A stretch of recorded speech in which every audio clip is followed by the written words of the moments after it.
Wetwogerera nga abazadde bali mu keetalo kakuza abaana baabwe ku masomero nga buli omu wali atuuze yalukugunyu n'okusala entoto ku butya bw'anazzaayo owuwe mu lusomo lw'omwaka guno olutandika olunaku olw'enkya.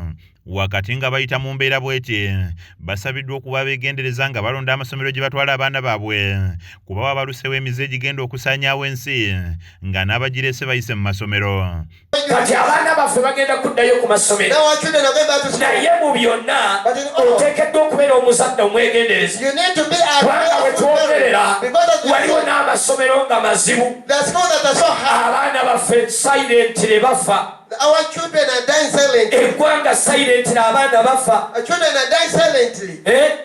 Sodom omwoyo gwawo omusekisa okugenda mu maaso kulidda amasomero. Faayo eri omwana essomero eryo ly'omuteekamu. Okuwabula kuno okuvudde wa Musumba Stephen Mulungi asumba ekkanisa eya Zion Prayer Ministries esangibwa Empererwe bw'abadde akulembeddemu okusinza mu kkanisa eno enkya ya leero. Yesu ayagala bamusinza mwoyo ne mazima n'olwekyo waayo omutima gwo.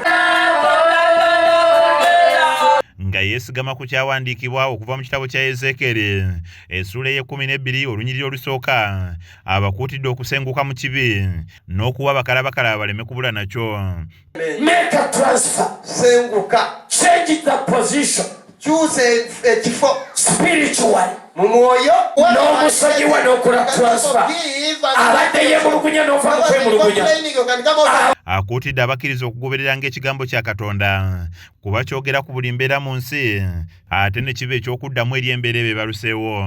Era tosobola kubeera ng'ogamba ekigambo kirabika kirina kitwogerera tubeere bugagga kimwogerako tubeere bwesigwa kimwogerako tubeere kugonda kikwogerako tubeere kusonyiwa kikwogerako abange oyagala kyogere ku ki.